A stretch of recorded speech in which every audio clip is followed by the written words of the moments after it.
Hey guys, welcome back. This is going to serve as video number 4, I think it's 4, in the XS11 or Excessive 11 project series. This video is much shorter and going to be condensed compared to what I originally planned because I shot all these clips of putting the cylinder head back on, getting everything torqued up, getting the cams timed, and then trying it out without putting anything else on, doing a compression test. And once I saw the results, I knew that we needed to go to the next phase. And I want to say straight out that the guys that said, hey, you got oil control ring issues and you need to pull the cylinder block and do the honing and re-ringing, you were right. Now, I wanted to do that. You remember I said that a few times. And if you're going to have to watch video 3, I think it is, the one where I take apart the cylinder head, to understand the direction in which I went by putting the cylinder head back on and trying it. Because I did find some significant issues with the valve stem seals. Discussed it with the customer, and in absence of anything else visual in the bores, we decided to give it a shot. It is really not that hard to put the head on, time the cams, and then give this thing a crank around to see what's going on. It really is pretty quick getting this head on and then off again. And the only additional thing about that is we need to replace the head gasket again, a brand new head gasket we got to trash because I'm not going to reuse that head gasket. So it was worth sacrificing a head gasket, I think, to 100% verify, because again, the customer just didn't want to go down that road at that time because of the expense. So you could see right now though that we do have the main part of the engine here where the cylinder head and block normally goes covered up. Now it's either they're taken apart or the bike is kind of embarrassed and doesn't like to be naked, but it would be the former. So you can see that the block is off. Block is over there on the bench. We're going to get to that in a minute. And I'm going to show you a piston. But again, I had all these clips filmed for this video, and unfortunately, with the audio crapped out, even though I tested the audio before I started, it's going to be too much work to do a voiceover. So you were right, and I'm not saying I was wrong. Like I said, I wanted to do this, but we got to crawl before we walk, I guess. So again, make sure you watch the video before this, the one on tearing down the head. 3, I don't remember, but you'll see what I mean when you watch that video and then watch this one. Again, they'll go up concurrently at the same time on the channel so you can enjoy both of them. So let's go ahead and take a look at the stuff that we pulled off. Okay, so here's a cylinder block. It is basically ready to go back into service at this point. Now, the findings I made on it was essentially that I would give this a overall rating out of a scale of 1 to 10 of about a 6.5, maybe a 7. And the reason is because we do have piston to bore clearances on the pistons that came out of it that are borderline, but they are not out of spec. The taper on 2 of them, I think it was 1 and 3, is close to being out of spec, but it's not.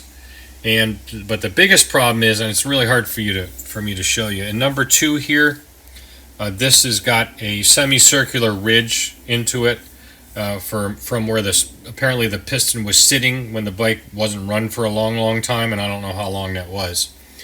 And you can actually feel it. Now the trouble is when you do the bore measurement and you do the piston measurement and you do the math, there's no way I can hone these out or any of them out really to try to clean that up. Not with I used a ball hone, which is what I just used to prepare the surface for the rings. But as far as a regular hone, like down the road there in my neighbor's shop, to actually use the hone/boring machine to bring these out 2-3 thousandths to clean them up, not going to happen. Piston and bore clearances would be way out at that point. As it stands right now, those are close to borderline as well on the maximum side, all right, as far as the maximum allowable. So we're going to run with it. It's not terrible, but it's not great either, and it's way down at the bottom. So it's probably down, not quite to bottom dead center. I'd say maybe 2/3 down to bottom dead center. Other 3 bores are in pretty damn good shape. It's only that one, which is unfortunate. So what I ended up doing was I got a nice crosshatch on them with the ball hone. Luckily I had that one in stock. I used a 220 grit, which is the like a final grit for it, and then WD-40 as a lubricant. And I'm liking the cross hatching. It's 40 to 45 degrees, and I'm happy with that.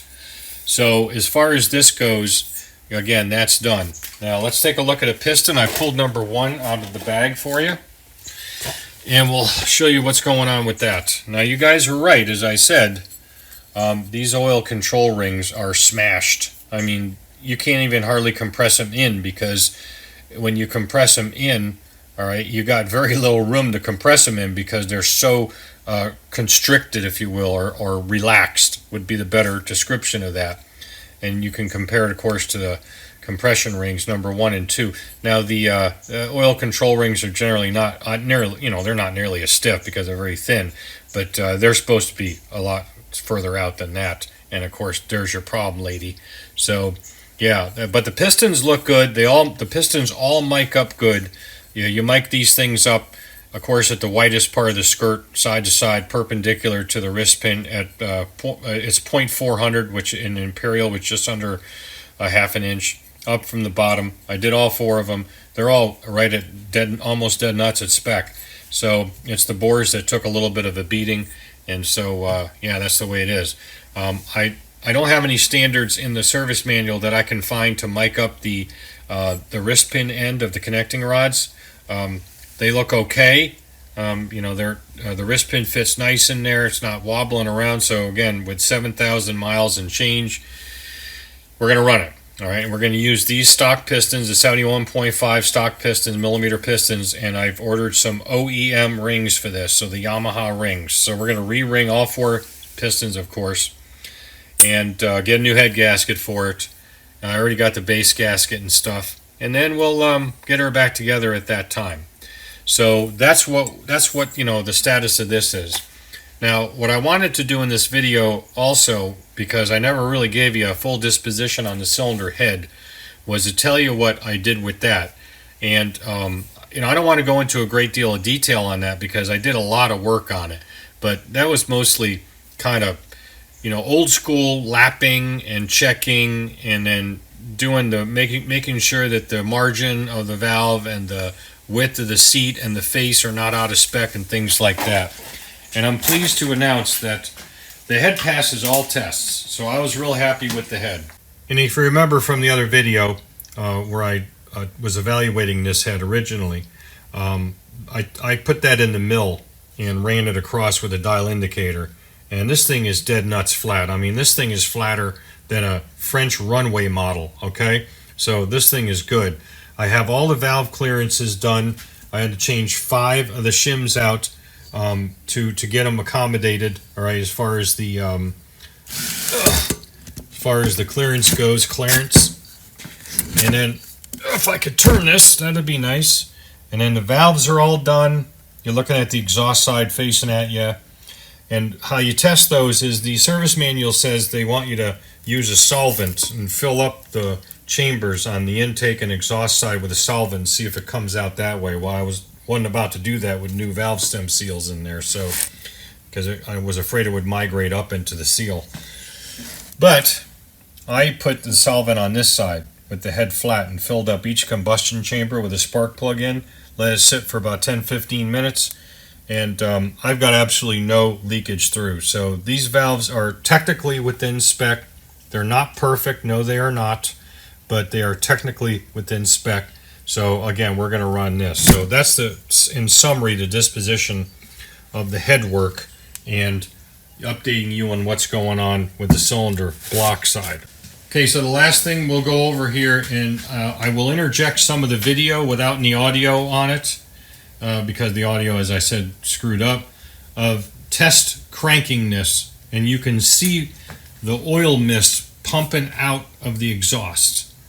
It was really something. In fact, I've never seen that before. Now, when I did put the head back on, before I did that, I did put a tiny bit of oil into each cylinder, but I'm talking about like 2 drops on my finger, and swirled it around inside there, and then just making sure that they're not completely dry.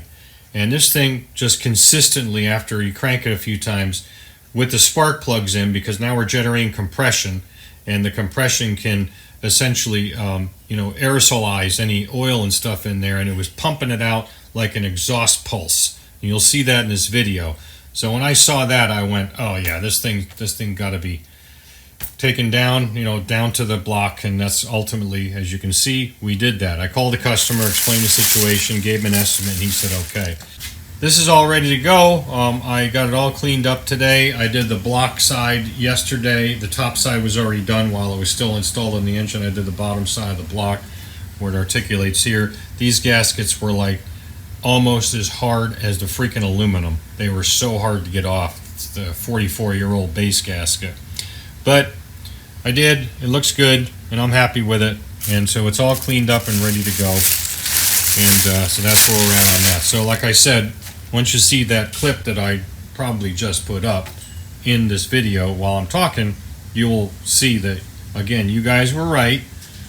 And I kind of felt that we were going to have to go this way myself. But, it's one of these things where, I made an educated call on this, an educated guess, really, based on the findings there. And I know the bores didn't look all that good. They were certainly glazed.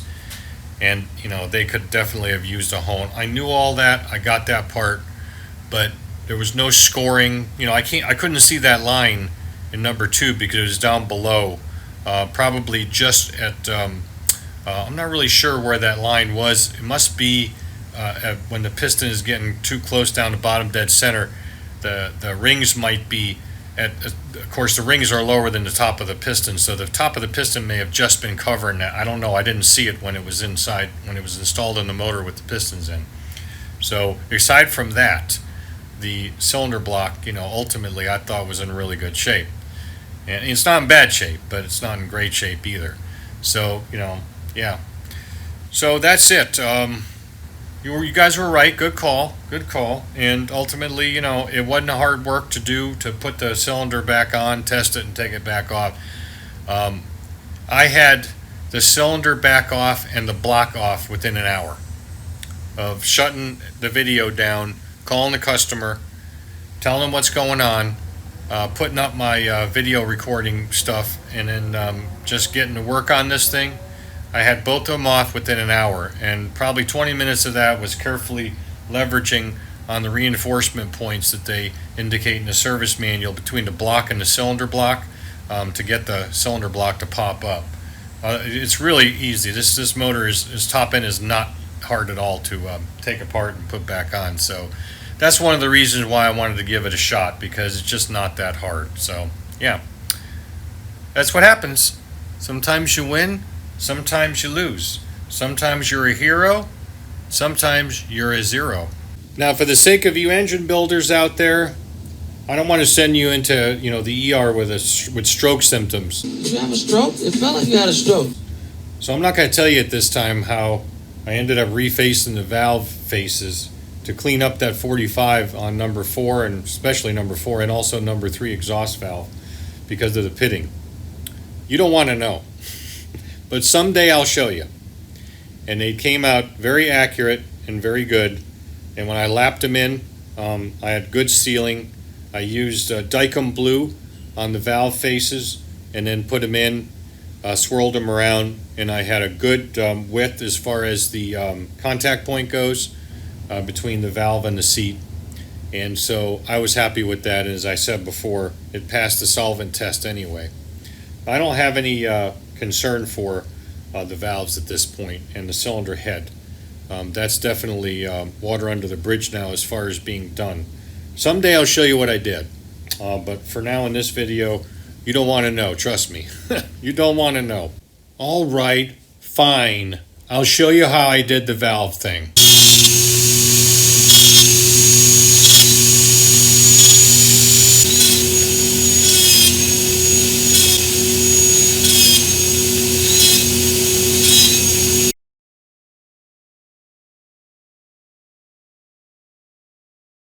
I told you weren't going to like it, but hell, it works, so what the hell? Alright, so that's it. We're going to close out, I think this is video 4. Make sure you watch video 3, which is the head tear down. And again, it'll give you some information as to why I went in the direction I did, even though I've explained it over and over about 4 times in this video. Probably trying to convince you that I'm not a complete idiot, which is sometimes hard to do. So it's not hard to do to comment, subscribe, ring the notification bell, share the video, like the video. Not hard at all. You know how to do it. You guys are smart. So next video or videos we'll put up, it'll be a while after we get the parts in and get this all back together.